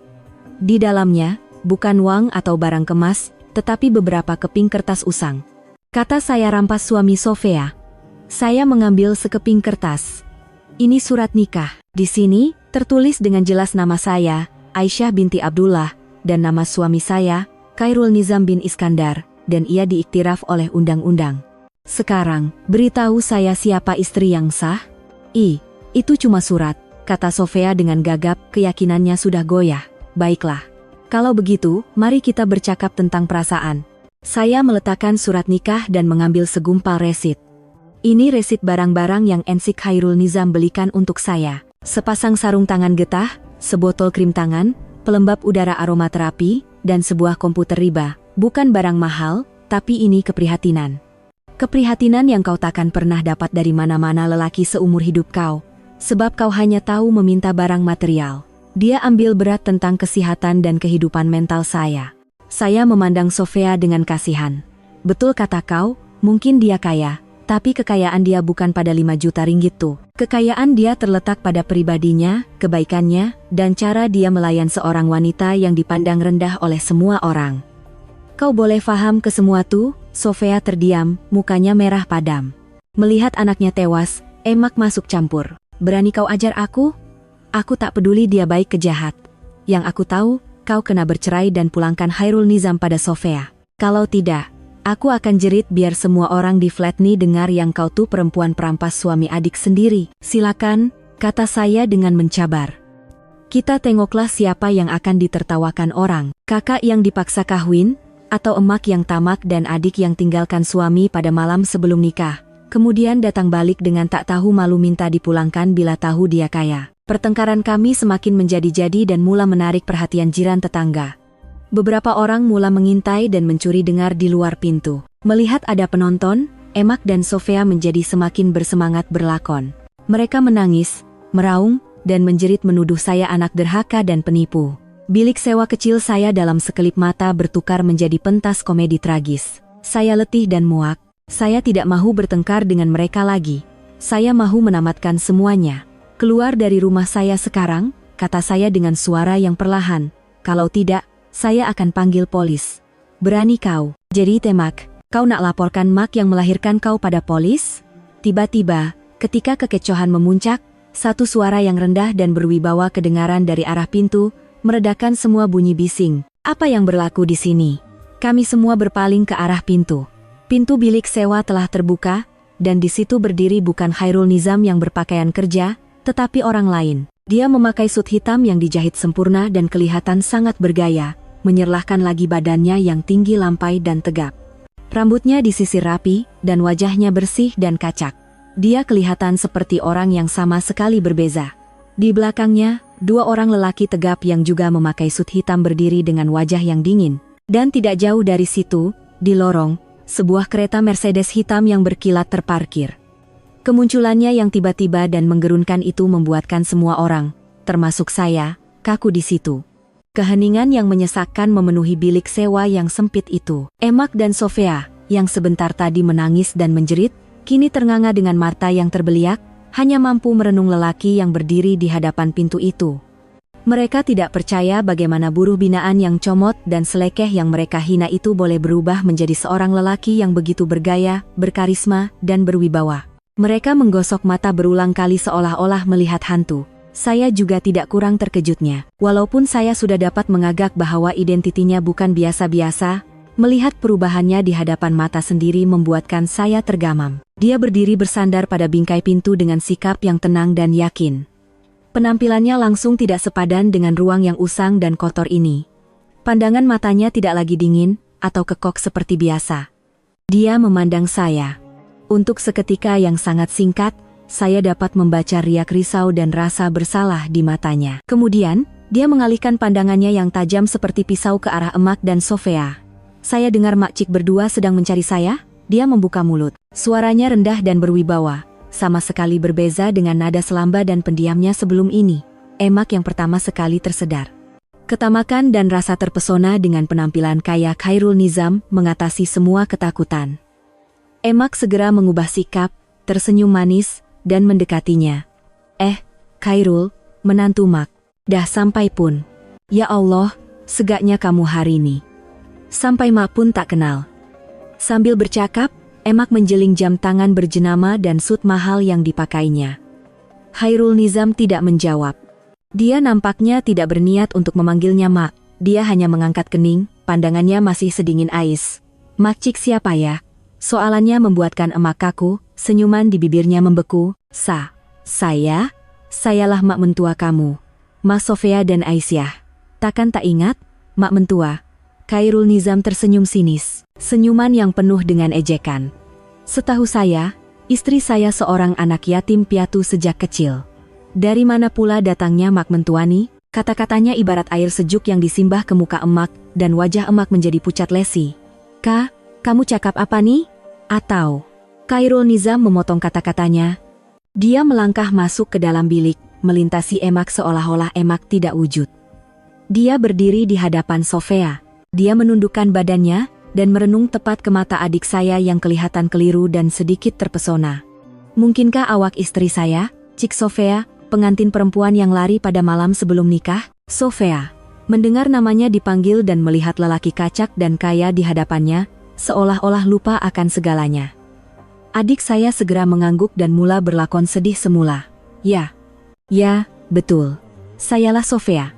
Abang Khairul, akhirnya abang kenal saya. Saya minta maaf sangat-sangat sebab lari hari itu, saya tak matang. Kakak yang tipu saya. Adik saya menuding jari ke arah saya.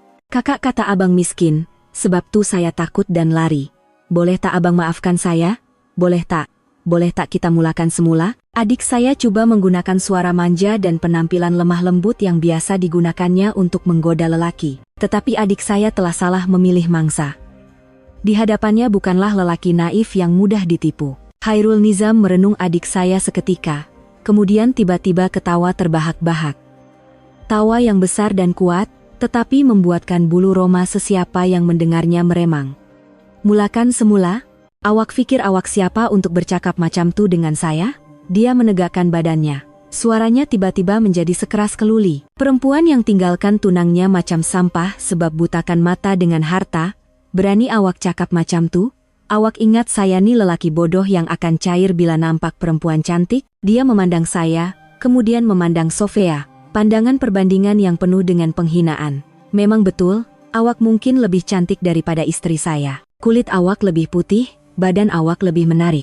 Dia berhenti seketika, kemudian melemparkan kata-kata yang menghancurkan Sofia sepenuhnya. Tapi perwatakan awak tak sampai secebis kuku istri saya. Selepas itu, dia tidak lagi memandang emak dan adik saya.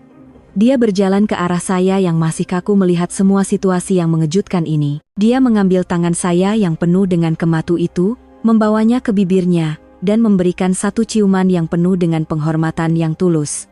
Maafkan saya, Aisyah, kerana biarkan awak lalui semua ni. Sepatutnya saya muncul lebih awal. Tindakannya, kata-katanya, telah mengesahkan segalanya secara rasmi. Ia adalah pengiktirafan dan perlindungan yang telah saya dambakan selama bertahun-tahun. Tiba-tiba air mata saya berlinangan. Tetapi kali ini, ia adalah air mata keharuan dan kelegaan. Emak dan Sofia kaku di situ. Mereka telah kalah dengan teruk. Semua rancangan dan skrip mereka telah hancur sama sekali di hadapan kemunculan Khairul Nizam yang begitu tiba-tiba dan mengagumkan. Identiti sebenarnya bukan lagi rahasia, dan saya tahu, tiba masanya untuk drama emak dan adik saya ditamatkan. Selepas Khairul Nizam mencium tangan saya dengan penuh hormat, bilik itu diselubungi keheningan yang berat. Emak dan Sofia berdiri kaku seperti batu, wajah mereka silih berganti menjadi merah dan pucat. Mereka mungkin masih belum dapat memproses hakikat yang begitu luar biasa yang baru saja berlaku. Hakikat bahwa buruh binaan yang mereka hina sebenarnya seorang jutawan, dan orang yang dipilihnya untuk dihargai ialah anak perempuan dan kakak yang telah mereka buang. Khairul Nizam tidak memberi mereka masa untuk sedar. Sambil masih memegang tangan saya dengan erat, dia berpaling ke arah mereka. Wajahnya yang lembut dan mesra ketika memandang saya telah hilang, digantikan dengan pandangan sedingin ais dan muka tanpa ekspresi. Sekarang, saya rasa kita perlu jelaskan beberapa perkara, katanya. Perkawinan ini, dan hutang kamu berdua kepada istri saya. Hutang? Hutang apa? Kami tak berhutang dengan sesiapapun, kata emak dengan gagap, coba mempertahankan sisa maruahnya yang terakhir. Tak berhutang? Khairul Nizam tersenyum sinis. Kalau begitu, biar saya ingatkan satu persatu. Pertama, hutang pengorbanan. Selama belasan tahun, anak perempuan kamu dan istri saya terpaksa berhenti sekolah dan bekerja di kilang untuk menyara kamu dan anak perempuan kesayangan kamu. Bagaimana kamu akan bayar hutang itu? Dia merenung tepat ke mata emak. Di bawah pandangan tajam itu, Emak tanpa sadar mengundur selangkah ke belakang. Kedua, hutang kepribadian. Dia mengalihkan pandangannya kepada Sofia. Awak menghina saya karena saya miskin, melarikan diri, dan menolak kakak awak ke dalam perkawinan tanpa cinta. Awak memijak-mijak pengorbanan kakak awak dan menjadikannya kambing hitam untuk kepentingan diri awak. Bagaimana awak akan bayar hutang itu? Sofia menundukkan kepala, tidak mampu berkata apa-apa. Dan yang terakhir, suara Khairul Nizam menjadi lebih tegas daripada sebelumnya. Hutang, pembohongan dan fitnah. Kamu berdua datang ke sini, menghina istri saya, menuduhnya perampas dan pengamal ilmu sihir dalam sebuah drama murahan. Kamu pikir hutang itu boleh dilepaskan begitu sahaja? Dia mengeluarkan telepon pintar terkininya dari pocket suit, menekan beberapa kali, dan kemudian menunjukkan skrin itu di hadapan mereka. Di skrin, tertera rekaman video perbualan mereka sejak mula-mula tiba. Semua kata-kata kesat dan fitnah mereka direkam dengan jelas. Saya dah pasang kamera di sini beberapa hari lepas, katanya dengan suara sedingin ais. Saya dah agak kamu berdua akan datang suatu hari nanti. Dengan rekaman video ini dan kesaksian jiran-jiran di luar, sudah cukup untuk saya saman kamu berdua atas tuduhan fitnah. Mendengar perkataan saman, Emak dan Sofia menggigil ketakutan. Walaupun mereka jahil dan kasar, mereka tahu undang-undang itu sesuatu yang menakutkan. Terutamanya apabila lawannya adalah orang yang mempunyai uang dan kuasa seperti Khairul Nizam. Encik Khairul, Tuan, Emak segera mengubah sikap. Suaranya terketar-ketar. Kami minta maaf. Tolonglah maafkan kami. Kami ni orang kampung, tak tahu apa-apa. Tolonglah jangan besarkan hal ni. Maaf, Khairul Nizam merenungnya. Tiada sedikit pun rasa kasihan di matanya. Masa kamu menghina istri saya? Adakah kamu pikir tentang perkataan itu? Masa kamu paksa anak perempuan kamu kawin? Adakah kamu pikir tentang perasaannya? Tapi sekarang, kamu minta saya maafkan kamu? Adakah kamu layak?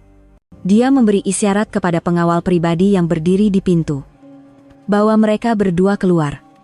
Dan beritahu pengurus bangunan nih, jangan bagi mereka datang ke sini lagi. Kalau mereka muncul lagi, terus laporkan pada polis. Pengawal pribadi itu segera masuk dan dengan tegas tetapi sopan, membawa mereka keluar. Emak dan Sofia sadar mereka tidak boleh berbuat apa-apa lagi. Dengan langkah yang longlai, mereka berjalan keluar dalam keadaan yang menyedihkan, berbeza sama sekali dengan sikap angkuh mereka ketika mula-mula tiba. Sebelum melangkah keluar dari pintu, Sofia berpaling memandang saya. Tiada lagi riak mencabar di matanya. Yang ada hanyalah cemburu dan penyesalan yang terlambat. Apabila pintu bilik sewa ditutup dan ketenangan kembali, saya terasa seluruh tenaga saya hilang. Saya terduduk di atas kerusi. Rasanya seperti baru sahaja melalui satu pertempuran hidup dan mati. Encik Khairul Nizam mendekati saya. Tanpa berkata apa-apa, dia menuangkan segelas air suam untuk saya. Saya mengangkat kepala dan memandangnya. Pikiran saya masih dipenuhi dengan beribu-ribu persoalan. Awak siapa sebenarnya? Saya membuka mulut, soalan yang telah saya pendam selama beberapa bulan. Encik Khairul mengeluh. Dia duduk di kerusi berhadapan dengan saya, dan pandangannya yang lembut dipenuhi rasa bersalah. Aisyah, maafkan saya. Sepatutnya saya berterus terang dari awal, dan dia mula bercerita. Dia memberitahu saya satu kebenaran yang lebih mengejutkan daripada uang 5 juta ringgit itu. Sebuah kisah yang menghancurkan semua prasangka, dan parut di hati saya dalam sekelip mata. Encik Khairul Nizam duduk berhadapan dengan saya, di atas kerusi di bilik sewa kecil yang telah dibaikinya sendiri. Suasana begitu senyap sehingga saya boleh mendengar degupan jantung saya sendiri. Dia bukan lagi pewaris konglomerat yang angkuh, bukan juga buruh binaan yang pendiam. Di hadapan saya, duduk seorang lelaki dengan pandangan mata yang penuh dengan kisah. Seorang lelaki yang memendam cerita dan kebenaran yang perlu didedahkan. Dia memandang saya dengan kelembutan dan rasa bersalah yang mendalam, yang tidak lagi terasa asing. Nama sebenar saya memang Khairul Nizam. Dia membuka mulut. Suara rendah dan mesranya membawa berat masa yang telah disembunyikannya. Saya anak tunggal kepada Tan Sri Iskandar, pengerusi kumpulan binaan megah. Mungkin awak pernah dengar nama tu dalam berita ekonomi. Saya mengangguk perlahan. Mana mungkin saya tidak tahu. Kumpulan binaan megah adalah salah sebuah syarikat hartanah terbesar di negara ini. Tetapi hakikat itu hanya menambahkan lagi persoalan di dalam kepala saya. Kalau begitu, kenapa awak menyamar sebagai buruh binaan? Dan, kenapa saya? Suara saya kedengaran keliru. Khairul Nizam mengeluh panjang, seolah-olah coba melepaskan beban berat yang telah menekannya selama ini. Sebab saya dah terlalu letih dengan dunia saya, Aisyah. Dunia yang saya diami adalah tempat di mana segalanya dinilai dengan nilai komersial. Termasuklah cinta dan perkawinan. Orang berkahwin bukan karena cinta, tetapi karena perjanjian dan penyatuan keluarga. Sejak kecil lagi, saya telah ditunangkan dengan seorang gadis pilihan keluarga. Dia anak orang kenamaan, cantik, berkaliber, seorang wanita yang sempurna di mata semua orang. Tetapi di matanya, saya tidak pernah menjadi Khairul Nizam, saya hanyalah pewaris tunggal kumpulan binaan megah. Dia cintakan kedudukan saya, kuasa saya, dan harta yang akan saya warisi, bukan diri saya. Dia berhenti seketika dan memandang jauh keluar tingkap, seolah-olah mengenang kembali masa lalu yang menyesakan. Saya coba terima. Saya coba percaya bahwa itulah takdir dan tanggung jawab saya. Tetapi lama-kelamaan, saya rasa seperti patung di atas pentas lakonan. Saya mendambakan sesuatu yang lebih nyata, lebih tulus. Saya nak cari seorang wanita yang boleh melihat diri saya yang sebenar, yang boleh mencintai saya walaupun saya seorang yang miskin dan tidak punya apa-apa. Jadi, saya melakukan perkara paling gila dalam hidup saya. Saya lari. Lari? Tanya saya dengan terkejut. Saya tidak dapat membayangkan orang sepertinya melakukan perkara sebegitu. Ya, lari. Dia memandang saya semula. Matanya bersinar dengan semangat memberontak. Saya merancang satu skrip yang sempurna. Saya beritahu keluarga bahwa saya akan mengikuti kursus pengurusan jangka pendek di Switzerland. Tetapi sebenarnya, saya pergi ke salah sebuah tapak pembinaan terpencil milik syarikat kami dan mula bekerja sebagai buruh binaan dengan nama palsu. Saya nak rasa hidup sebagai orang biasa. Saya nak rasa sendiri kepenatan bekerja mencari rezeki dengan titik peluh sendiri. Dan yang paling penting, saya nak cari cinta sejati yang tidak dicemari oleh kebendaan. Dan pada ketika itulah, Mak Cik Kiah muncul. Dia menyambung. Mak Cik tu datang ke tapak pembinaan untuk mencari jodoh bagi pemuda-pemuda bujang. Pada mulanya, saya tidak berminat apabila mendengar tentang keluarga awak dan adik perempuan awak yang cantik, Sofia. Tetapi yang menarik perhatian saya ialah cerita tentang kakaknya. Cerita tentang seorang kakak yang terpaksa berhenti sekolah dan bekerja di kilang untuk menanggung yuran pengajian adiknya. Pengorbanan yang senyap dan tidak adil. Cerita tentang wanita seperti itu membangkitkan rasa ingin tahu dan kekaguman yang aneh di dalam hati saya. Dan satu ide yang berani muncul. Dia memandang saya. Matanya kini hanya dipenuhi dengan ketulusan. Saya mengambil keputusan untuk membuat satu ujian. Saya meminta Mak Cik Kiah untuk mengaturkan jodoh saya dengan Sofia. Saya sengaja memberitahu bahwa saya seorang buruh binaan yang miskin, dan untuk menambahkan lagi kesan dramatik, saya menawarkan uang hantaran yang tinggi dengan uang simpanan saya. Saya nak lihat sama ada seorang wanita yang digambarkan sebagai tamak akan menjual kecantikannya kepada seorang suami yang miskin karena uang. Dan saya juga nak lihat bagaimana sebuah keluarga yang biasa mengorbankan seorang anak akan bertindak balas di hadapan godaan uang. Gambar saya yang paling selekeh dan komot yang saya hantar pada malam sebelum nikah itulah kemuncak ujian itu. Kini, semua kekusutan di dalam pikiran saya terlerai. Perkawinan ganti ini adalah sebuah drama yang rumit sejak dari awal, dan kami semua hanyalah pelakon yang tidak rela di dalamnya. Jadi, apa yang awak pikirkan bila awak tahu pengantin perempuan tu saya, bukan Sofia? Tanya saya dengan suara yang terketar-ketar, takut dengan jawabannya. Khairul Nizam mengambil tangan saya yang penuh dengan kematu itu, tangan yang dikatakannya tidak boleh menipu, dan menggenggamnya dengan lembut. Pada mulanya, saya sangat marah dan kecewa. Saya pikir saya telah ditipu habis-habisan. Saya pikir keluarga awak telah menipu saya dengan memberikan barang rosak. Jadi, pada malam pertama, saya bercadang untuk mendedahkan segalanya dan menamatkan drama ini serta-merta. Tetapi, apabila saya menyelak selendang awak dan melihat awak, semua kemarahan saya lenyap. Dia mengangkat tangannya yang satu lagi, dan mengusap pipi saya dengan lembut. Saya melihat mata awak, Aisyah. Mata yang letih dan sedih, tetapi jernih dan penuh dengan marwah. Saya melihat tangan awak yang penuh dengan kematu. Tangan yang menjadi saksi kerja keras bertahun-tahun. Saya sadar awak bukan penipu, awak juga seorang mangsa, yang ditolak oleh keluarga yang paling awak sayangi. Sejak saat itu, kemarahan saya bertukar menjadi simpati dan hormat, dan kemudian menjadi satu debaran yang tidak pernah saya rasakan daripada mana-mana wanita. Dia menggenggam tangan saya dengan lebih erat. Suaranya menjadi lebih bersungguh-sungguh. Saya mengambil keputusan untuk meneruskan drama ini.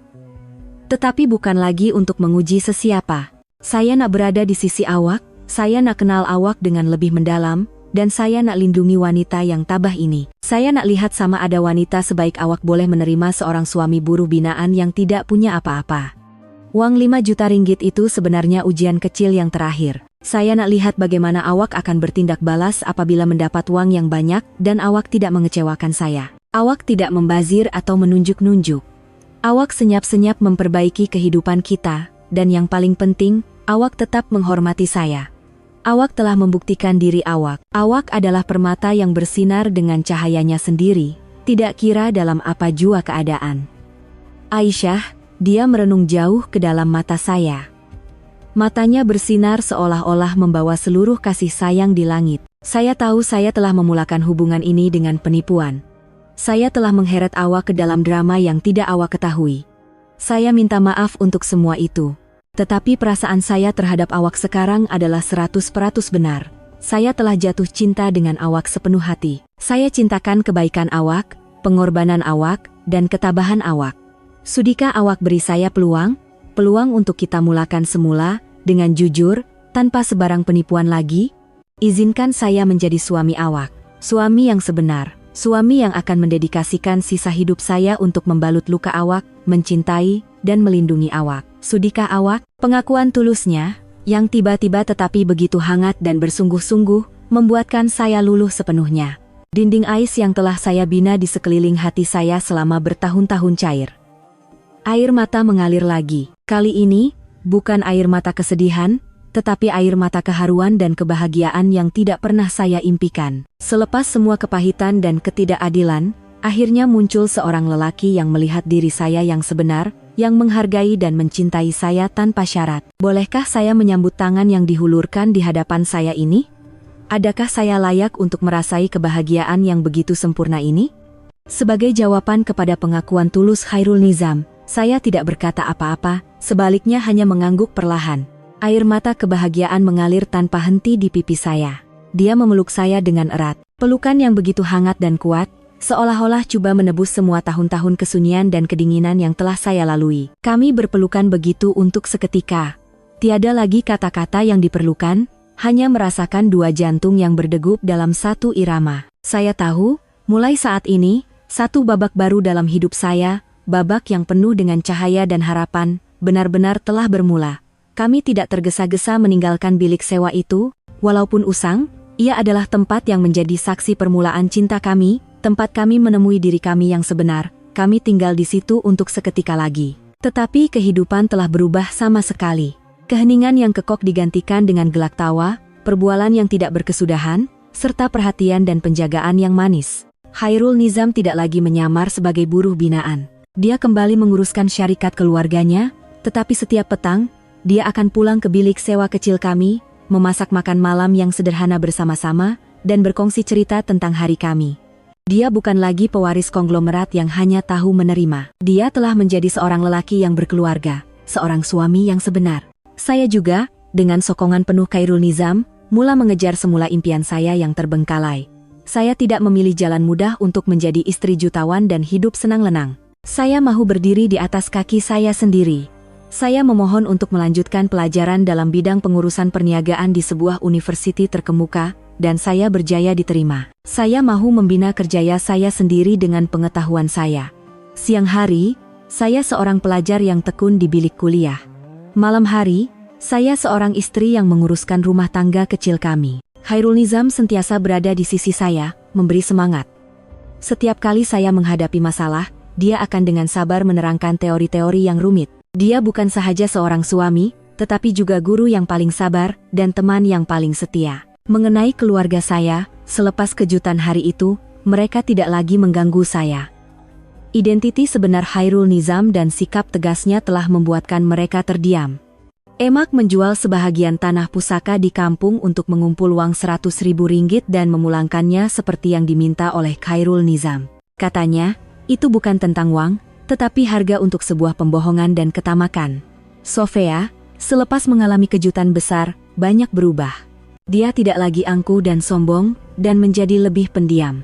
Saya dengar dia telah mendapat pekerjaan di sebuah kilang berhampiran kampung. Mungkin pengajaran yang mahal itu telah menyadarkannya bahwa nilai seseorang bukan terletak pada penampilan atau harta benda, tetapi pada pribadi dan usaha. Kadang-kadang emak menelepon. Suaranya kedengaran kekok dan penuh dengan rasa bersalah.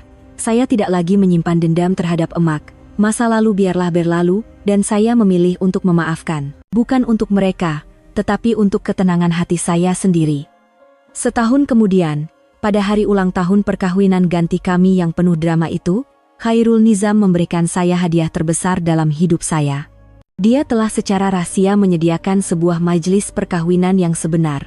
Sebuah perkawinan impian untuk kami berdua. Bukan sebuah parti mewah dengan beribu-ribu tetamu, tetapi sebuah majelis yang hangat dan sederhana yang diadakan di atas sebuah bukit yang indah dengan pemandangan seluruh bandar. Tetamu yang hadir hanyalah ibu bapak Khairul Nizam, yang telah menerima saya dengan hati terbuka selepas mendengar cerita anak mereka, dan beberapa orang kawan rapat kami. Pada hari itu, saya sekali lagi memakai baju pengantin putih. Tetapi kali ini, ia bukan lagi berat dengan air mata dan kesedihan, tetapi ringan dan bersinar dengan kebahagiaan. Di bawah gerbang yang dihiasi dengan beribu-ribu kuntum mawar putih, dan dengan restu semua orang, Khairul Nizam sekali lagi melutut di hadapan saya dan menyarungkan cincin perkawinan. Kali ini, bukan sebuah ujian, tetapi sebuah janji yang tulus dari hati.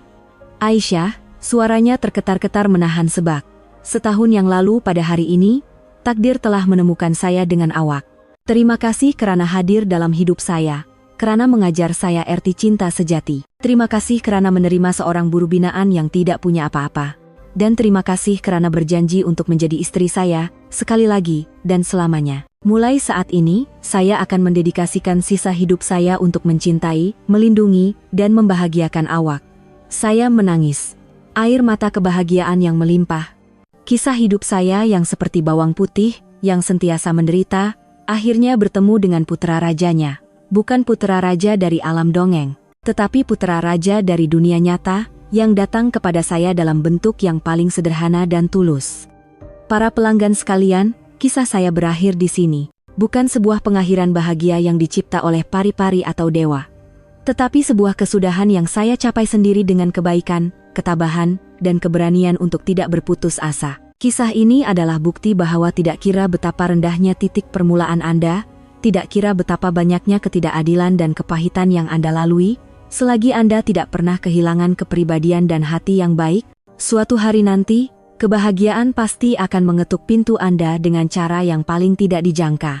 Para pelanggan ketenangan emas, terima kasih kerana bersama-sama mengikuti kisah hidup Aisyah sehingga ke penghujungnya. Sebuah kisah yang seperti film, telah membawa kita melalui perasaan sedih, marah, dan akhirnya kebahagiaan yang meluap-luap. Kini, setelah semua cerita berakhir dengan bahagia, mari kita luangkan sedikit masa untuk merenung dengan lebih mendalam tentang pengajaran dan mesej berharga yang ditinggalkan oleh kisah ini. Ini bukan sekadar kisah cinta dongeng antara Cinderella dan putra raja. Jika kita teliti dengan lebih mendalam, ini adalah sebuah kisah yang menyentuh tentang nilai kepribadian yang tidak berubah, tentang kekuatan hati yang baik yang tidak terhingga, dan bukti nyata tentang hukum alam yang tidak berubah, bahwa apa yang datang dari hati yang tulus akhirnya akan membuahkan hasil kebahagiaan. Pengajaran yang paling indah dan utama dari kisah Aisyah ialah nilai kebaikan dan hati yang tulus yang tidak goyah. Dalam masyarakat modern di mana kita mudah terpengaruh oleh kebendaan dan nilai-nilai luaran, watak Aisyah ibarat mata air yang jernih dan sejuk, yang mengingatkan kita tentang nilai-nilai teras yang telah dilupakan. Sejak awal lagi, dia menunjukkan semangat pengorbanan yang hampir mutlak.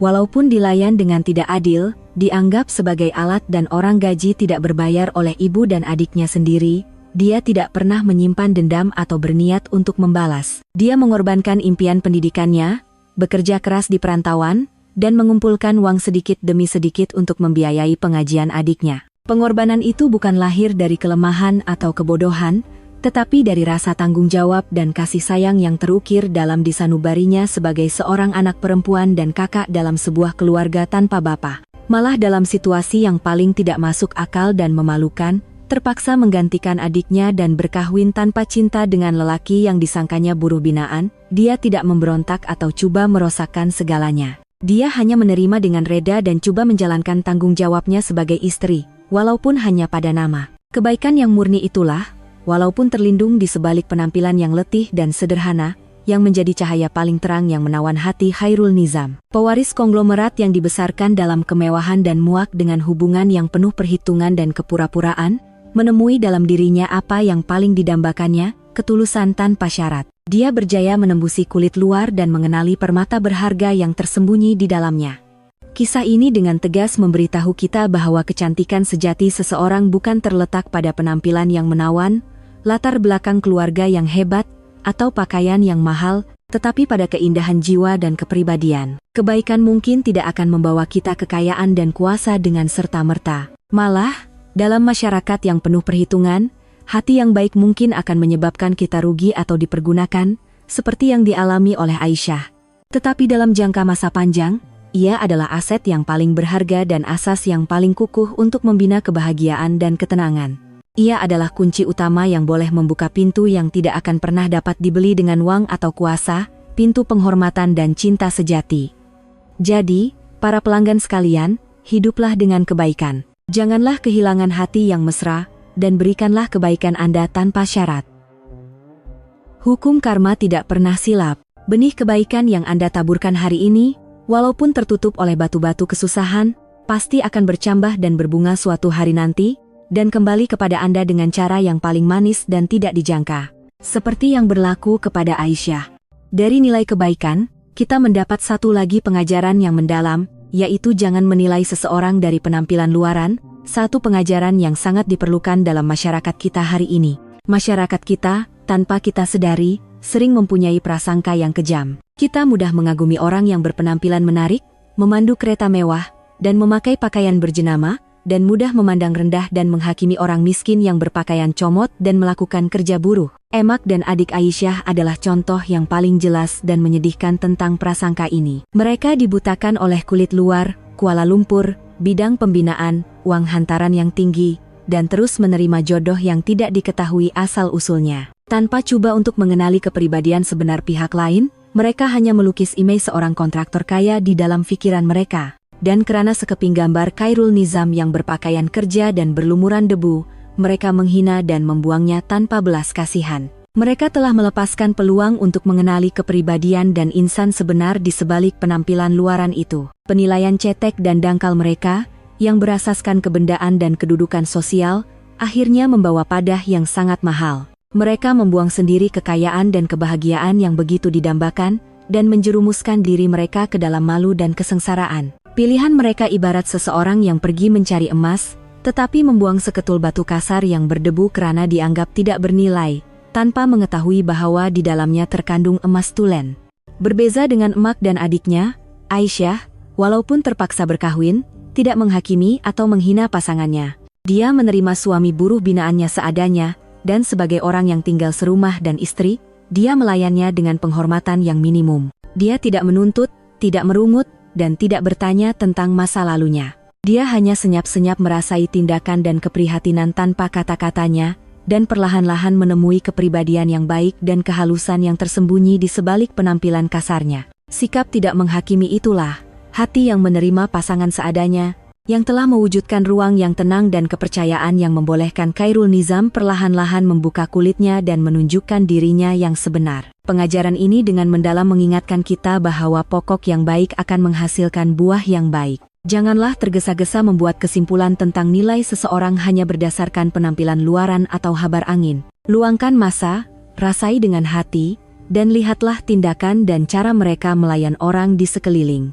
Mungkin di sebalik penampilan yang tidak menarik, tersembunyi jiwa yang keemasan, sebutir berlian mentah yang menanti untuk digilap. Terutamanya dalam hubungan cinta dan perkawinan, memahami dan menghormati nilai kepribadian dalaman adalah asas kebahagiaan yang paling kukuh dan berkekalan, bukan nilai material yang boleh berubah mengikut masa. Dan mungkin, apa yang membuatkan kisah ini lebih istimewa dan bersinar dengan nilai kemanusiaan ialah mesej tentang pengorbanan dan batasannya.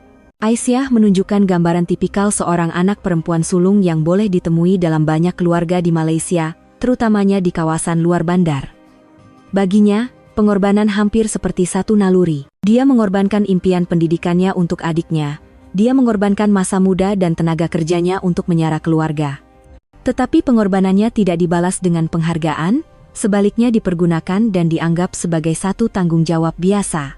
Kemuncak eksploitasi itu ialah apabila dia ditolak ke dalam perkawinan yang mempertaruhkan seluruh hidup dan kebahagiaannya demi menjaga marwah dan memenuhi ketamakan keluarga.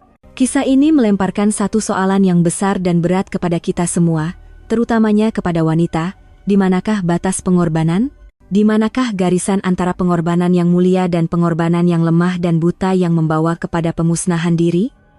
Keheningan dan penerimaan awal Aisyah mungkin telah membuatkan ramai orang berasa geram dan marah, tetapi ia adalah realiti pahit yang dialami oleh ramai wanita setiap hari, terutamanya anak perempuan sulung dalam keluarga miskin dan patriarki. Mereka terikat oleh tali haid, bakti, tanggung jawab, kewajiban, dan hidup melupakan hakikat bahwa mereka juga adalah individu yang bebas, yang berhak untuk bermimpi dan mengejar kebahagiaan mereka sendiri. Namun, kisah ini tidak berhenti di tragedi itu. Kemunculan Khairul Nizam, dan yang paling penting, cinta dan penghormatan yang ditunjukkannya, menjadi titik perubahan yang kuat yang menyadarkan Aisyah bahwa dia layak menerima layanan yang lebih baik. Dia berhak untuk bahagia, dicintai, dan dihormati. Dia memulakan perjalanan untuk menemui semula dirinya.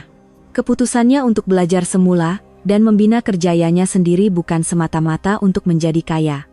Ia adalah untuk membuktikan nilainya dan berdiri di atas kakinya sendiri. Ini adalah message yang sangat kuat dan bermakna kepada wanita.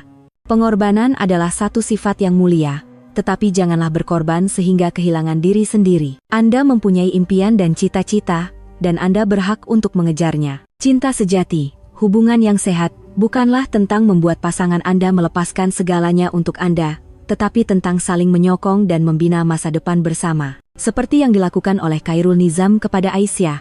Akhir sekali, kisah Aisyah si bawang putih adalah sebuah lagu pujian yang manis dan bermakna tentang cinta sejati. Cinta itu tidak bermula dari debaran cinta pandang pertama atau janji-janji manis. Ia berputik dari simpati dua jiwa yang kesunyian, membesar dengan penghormatan yang mendalam, dan membuktikan kebenarannya melalui situasi yang paling getir.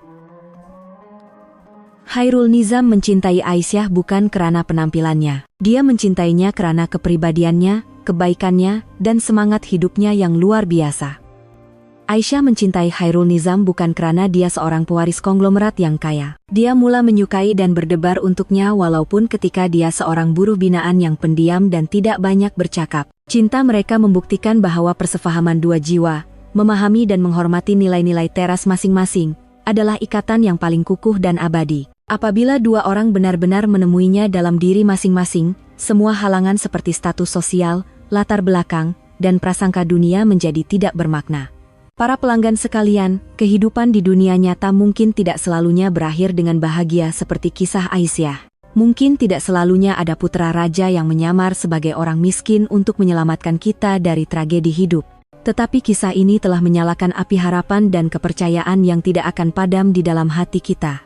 Kepercayaan bahwa jika kita hidup dengan baik, berusaha tanpa henti, dan tidak pernah kehilangan marwah dan kepribadian kita, walaupun tanpa putra raja, kita boleh menjadi tuan kepada takdir kita sendiri dan menjadi permaisuri. Dan mungkin, di atas perjalanan yang megah dan tabah itu, kita akan bertemu dengan teman sejati yang akan mengenali dan menghargai kilauan jiwa kita sendiri, bukan kemewahan luaran. Jika kisah Aisyah telah menghangatkan hati Anda dan memberikan Anda pengajaran yang bermakna serta kepercayaan terhadap keindahan, janganlah teragak-agak untuk melanggan saluran kami, menekan butang suka, dan berkongsi video ini. Setiap tindakan kecil Anda menjadi pendorong besar bagi saluran ketenangan emas untuk menghasilkan lebih banyak cerita yang baik dan bermakna di masa hadapan. Marilah kita bersama-sama menyebarkan nilai-nilai kemanusiaan yang indah agar kehidupan kita dan orang di sekeliling kita menjadi sedikit lebih hangat dan indah. Terima kasih kerana sudi mendengar. Semoga Anda semua mempunyai hari yang tenang dan bahagia bersama orang yang tersayang.